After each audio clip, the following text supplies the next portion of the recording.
नमस्कार, हमारे चैनल पर आपका हार्दिक स्वागत है। समझ गया, डाकू आपका पीछा कर रहे हैं। खबरदार, मैं पुलिस का आदमी हूं, गोली मार दूंगा। और मैं गंगा जी की कसम खाता हूं। रे जमोरे, आंखें हैं या कांच की गोलियां? हुक्म करो तो पिंजरे में बंद करके भेज दूं। जिधर देखता हूं मेरे को तो फूल ही फूल दिखते हैं। दोस्तों, 1 अगस्त 1960 को रिलीज हुई थी जिस देश में गंगा बहती है। आज की वीडियो में इसी फिल्म का होगा डिटेल्ड रिव्यू। वरना हम पूनम की रात को राजू का कटा हुआ सर तुम्हारे पास पहुंचा देंगे। हमारा बाप राका जाऊंगा मथुरा जी के स्टेशन पर और वहां तुम्हें शुद्ध मावे के पेड़े मिलेंगे खाने को। जब राज कपूर की फिल्म जिस देश में गंगा बहती है रिलीज हुई, तब मैं फिल्म देखने के लिए बहुत छोटा था। मैंने देखी शायद 11 साल बाद। 40-50 के दशक में मध्य प्रदेश के चंबल क्षेत्र में डाकुओं का आतंक था। सरकार डाकुओं को आत्मसमर्पण और उनके परिवार को पुनरुत्थान के लिए प्रेरित कर रही थी। फिल्म संत विनोबा भावे और लोकनायक जयप्रकाश नारायण के उस आंदोलन से प्रेरित थी, जिसमें सैकड़ों डाकुओं ने आत्मसमर्पण किया। राज कपूर एक सफल फिल्म निर्माता और निर्देशक थे और हमेशा अपने सहयोगी और टेक्नीशियंस को बढ़ावा देते रहते थे। उन्होंने अपने कैमरामैन राधू कर्माकर को पहली बार डायरेक्शन का मौका दिया। राज कपूर ने भोले और मासूम राजू का किरदार इतनी सहजता से निभाया कि दर्शक उससे जुड़ गए। उनकी आंखों में मासूमियत और हंसी में सच्चाई साफ झलकती है। पद्मिनी। दक्षिण भारतीय अभिनेत्री पद्मिनी ने डाकुओं के सरदार की बेटी कम्मो का रोल बहुत असरदार तरीके से निभाया। उनका डांस और एक्सप्रेशन कमाल के थे।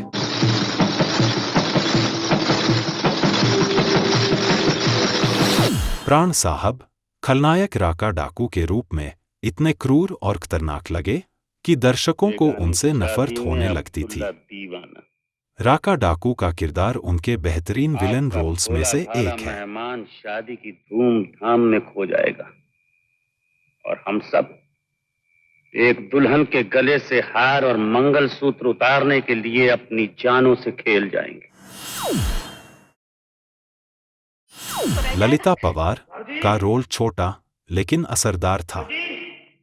दिल से बहुत अच्छी डाकू की पत्नी का किरदार बखूबी निभाया। उसे अपने आंचल में बांध रखा है, दे खोल ले। ये मजाक का वक्त नहीं है बाबूजी, और शराब पीकर मेरे मुंह लगने का भी वक्त नहीं है। हमारे खून में समा गया था। रामायण तिवारी, नाना पलसीकर और राज मेहरा सभी ने अपने रोल अच्छे निभाए। अब एक नजर फिल्म की कहानी पर। राजू भोला भाला अनाथ लड़का है जो गा बजाकर अपना पेट पालता है। ये सब मैंने अपने हाथ से पकाया है जी। मैं बहुत गरीब आदमी हूँ, दुनिया में मेरा कोई नहीं ना। मैं अनाथ हूँ जी, अनाथ। बहती है गंगा जहाँ मेरा धाम। एक दिन वो एक जख्मी आदमी को देखता है और बिना कुछ सोचे उसकी मदद करता है, उसकी जान बचाता है। वो जख्मी आदमी असल में डाकुओं के गिरोह का सरदार है। गिरोह के लोग राजू को पकड़ लेते हैं। उन्हें शक है कि राजू पुलिस का आदमी है। जी, मुझे कैसे पता कि पुलिस को आपके बारे में कुछ मालूम है कि नहीं?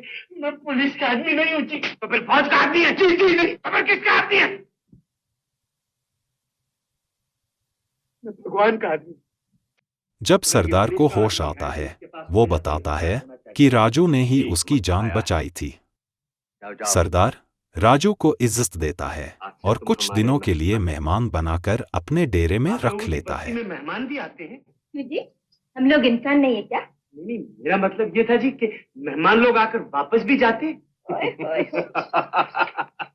तो राम नाम सर सरदार जी, की बेटी कम्मो जो से अपने देश की राजू पत्नी है को ना, प्यार कम्मो हो जी, जाता है। कुछ बर्दाश्त करती है। इसे प्यार की बातें बिल्कुल बर्दाश्त नहीं। बंदूक सपन से हम कम्मो दुनिया के उसे खाने के लिए समझाती बनाए। है कि वो लोग बुरे दुनिया के डाकू भले के नहीं लिए। हैं। हाँ, अमीर वो गरीब को अमीरों से बराबर करने लूटकर के लिए। गरीबों में बांटते हैं। अमीर गरीब भोले राजू को ये बात सच्ची लगती है।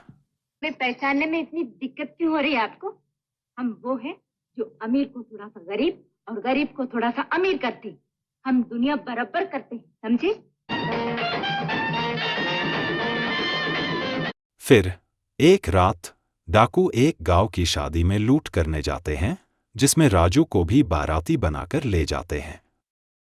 लूटपाट के दौरान राका नवविवाहिता के पति को मार देता है और उसका मंगलसूत्र छीन लेता है।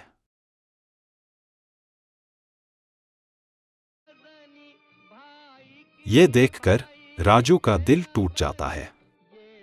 उसे समझ आता है कि अच्छे डाकू वाली बात झूठ है। जिस देश में गंगा बहती है उस देश में ये भी होता है।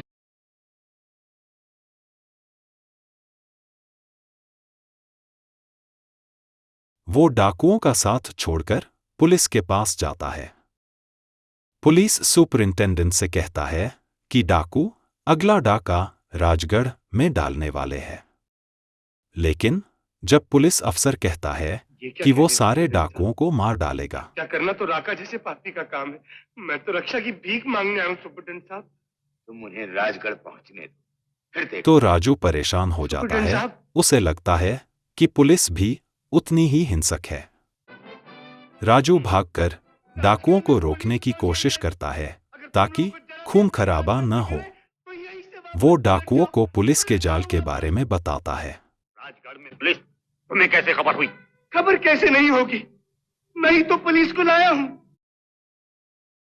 राका को शक होता है। वो अपने आदमी को राजगढ़ भेजता है, जो पुलिस की गोली का शिकार हो जाता है। राजू को गिरोह वापस डेरे ले आता है।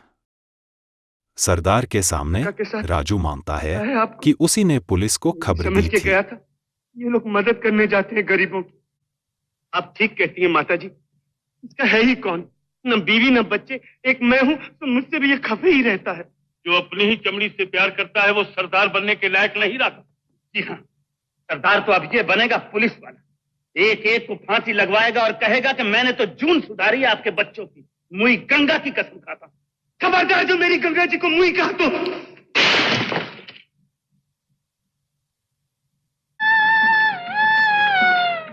बोलो, लगती हूँ न दुल्हन।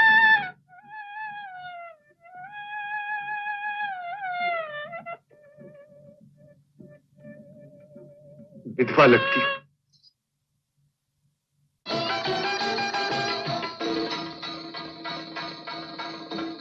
इसी बीच कम्मो कहती है कि उसने राजू को अपना पति मान लिया है।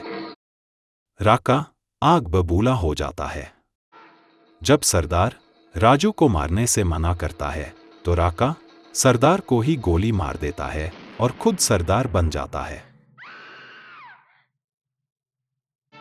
राका कम्मो से जबरदस्ती शादी करना चाहता है और फैसला करता है कि शादी के दिन राजू की बलि दी जाएगी। इस शक्ति माँ के सामने कम्मो ने इसे अपना बर माना है। उसी शक्ति के सामने पहले कम्मो से शादी करूंगा और फिर इसकी बलि चढ़ाऊंगा। कम्मो भागकर भौजीत के पास जाती है, जो राजू और कम्मो को भागने में मदद करती है।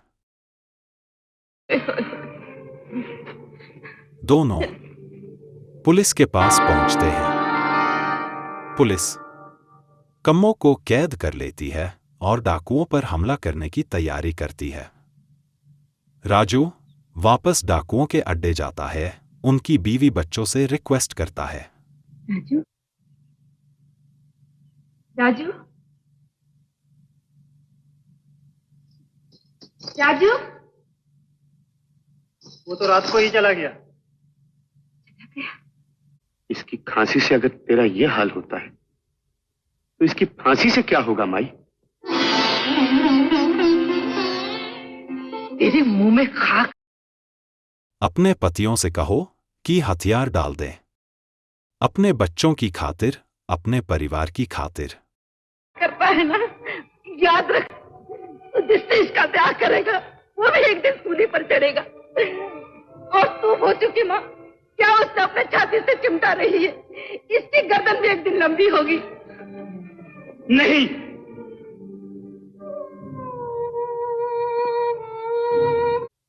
चलो। डाकू यदि अपने बच्चे से कुछ मान कम जाते प्यार हैं। नहीं है, लेकिन अब मेरे को इस दो नाली का जरा भी डर नहीं रखा।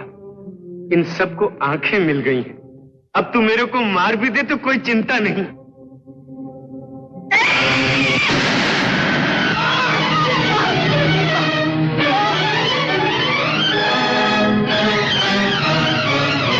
तेरी ये मजा रखा।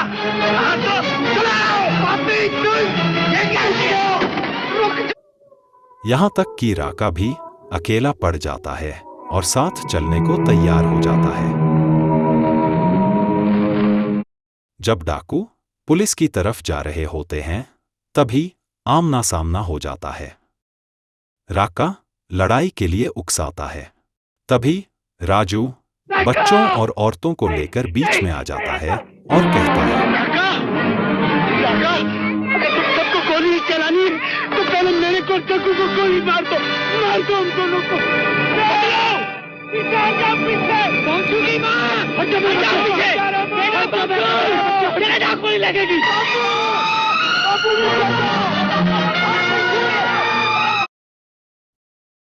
सब हथियार डाल देते हैं। राका भी। राजू पुलिस सुपरिंटेंडेंट से विनती अभी आप करता इन है सबको फांसी लगवाएंगे। कि इन्हें फांसी मत देना। कानून इन सबको सजा तो जरूर देगा, लेकिन एक बात का मुझे पूरा यकीन है, सजा फिल्म कहती है, इंसानियत और प्यार से बड़ी कोई ताकत नहीं। एक भोले इंसान की नेकनियति पूरे गिरोह को बदल सकती है। स्टोरी, स्क्रीन प्ले और डायलॉग्स लिखे हैं अर्जुन देव राष्ट्र। फिल्म की कहानी सिंपल लेकिन बहुत असरदार है।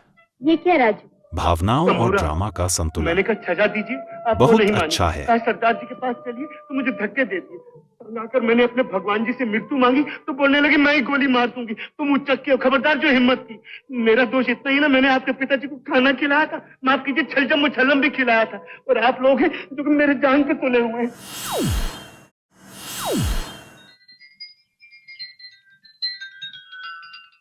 फिल्म के 8 डायरेक्टर हैं M.R. आचरेकर।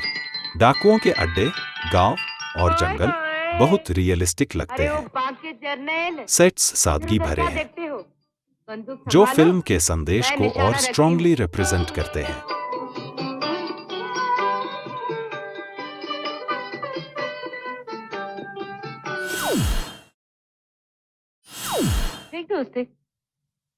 फिल्म के डायरेक्टर हैं राधू कर्माकर, जो खुद एक एक्सपर्ट सिनेमेटोग्राफर थे। उनकी फ्रेमिंग, विजुअल स्टोरी टेलिंग बहुत मजबूत है। इसे तो किसी दूसरी सुंदर चीज से मिला देना चाहिए।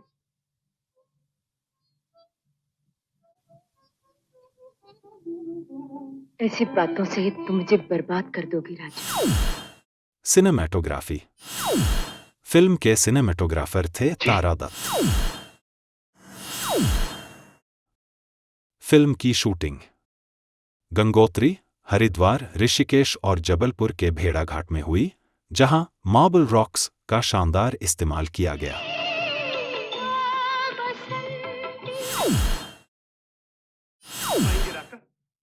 फिल्म के एडिटर थे जी मायेकर। एडिटिंग सिंपल और प्रभावी है, हालांकि कुछ जगहों पर पेस थोड़ा धीमा लगता है।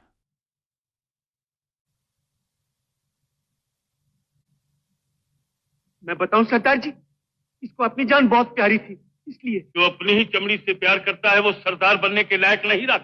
जी हाँ, सरदार तो अब ये बनेगा पुलिस वाला। एक एक को फांसी लगवाएगा और कहेगा कि मैंने तो जून सुधारी आपके बच्चों बॉक्स की। मुई ऑफिस गंगा की कसम फिल्म खाता हूं। खबरदार 1 मेरी अगस्त बेटी को मुई का 1960 को रिलीज हुई। बॉक्स ऑफिस पर लगभग 2 करोड़ रुपए कमाए और हिट रही।